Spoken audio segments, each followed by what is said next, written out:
No obstante, esas son las casas del ALBA formales. Pensamos que hay un monto igual a nivel informal, a nivel de todo el Perú. Ellas, las casas del ALBA formales, buscaron penetrar en este país a través de un resquicio legal que se llama asociaciones sin fines de lucro.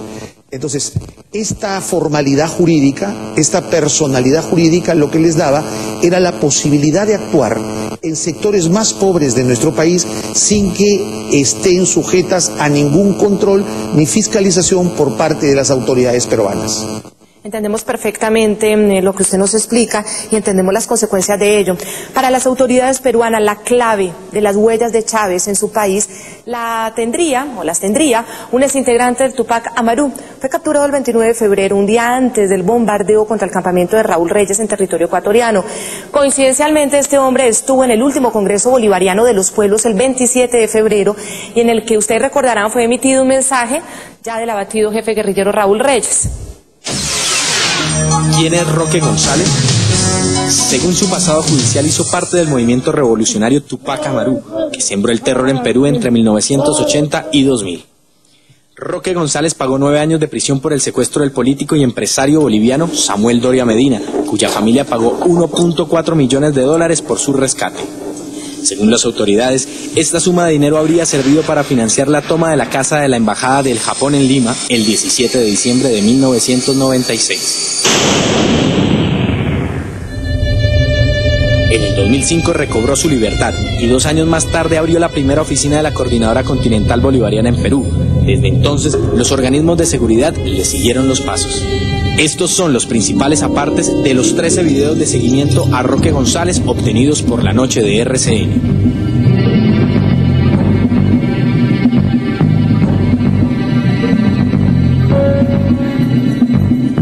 En el reporte de inteligencia también aparecen estas fotografías en las que Roque González está en compañía del comunista dominicano Narciso Izaconde. Justamente en esta otra fotografía, el mismo Izaconde porta un camuflado de las FARC en compañía de uno de los miembros del secretariado, Iván Márquez. Este hombre, que sería el eslabón de las conexiones entre organismos bolivarianos y células terroristas, fue capturado en la frontera con Ecuador el 29 de febrero, luego de asistir al Congreso de los Pueblos Bolivarianos que se llevó a cabo en Quito, Ecuador. ¿Hasta dónde conocieron ustedes las declaraciones de este señor Roque González y qué relación tendría él con miembros de organizaciones terroristas que ya han sido desmanteladas en su país? ¿Quién es? ¿Qué dijo? ¿Qué contó? Es la Coordinadora Continental Bolivariana, capítulo Perú.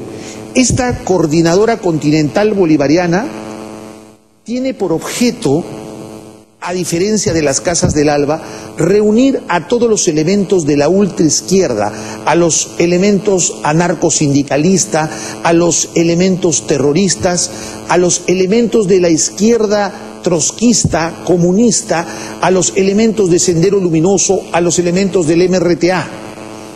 De manera que estos elementos vayan creando caos a nivel de las distintas regiones y municipalidades de mi país.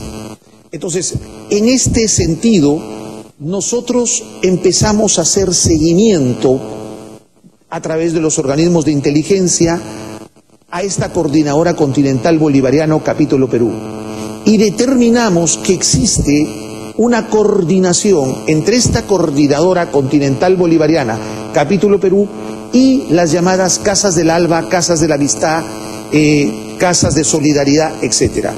Entonces, la coordinación es evidente. Existe un financiamiento por parte del movimiento bolivariano a estas dos patas de la mesa que le he denominado, tanto la diplomacia informal a través de las Casas del ALBA y a través de la Coordinadora Continental Bolivariana. Sobre este señor en concreto, Roque González, ¿cuál es la relación que tendría con quienes eran miembros de esos grupos que ya quedaron desmantelados en Perú, grupos terroristas? Correcto, Roque González es sindicado y además tenemos los antecedentes como un activo miembro del movimiento revolucionario Tupac Amaru. Roque González es hoy día el cuadro número 1 del movimiento de la Coordinadora Continental Bolivariana, capítulo Perú, y es el encargado de coordinar toda esta acción política a nivel nacional del movimiento bolivariano, ¿correcto? Entonces, estamos ante la posibilidad concreta y real de que el movimiento terrorista Tupac Amaru y elementos relacionados con Sendero Luminoso, que son movimientos terroristas en nuestro país que todavía existen, son financiados directamente por organismos bolivarianos que tienen directa relación con el gobierno de Venezuela. Este informe de la Subcomisión de Relaciones Exteriores del Congreso peruano alertó al gobierno de Alan García que el presidente de Venezuela, Hugo Chávez, habría puesto en marcha silenciosamente la Coordinadora Continental Bolivariana, que según las investigaciones apoyaría movimientos de izquierda peruanos. Tampoco se descartan posibles conexiones con las FARC.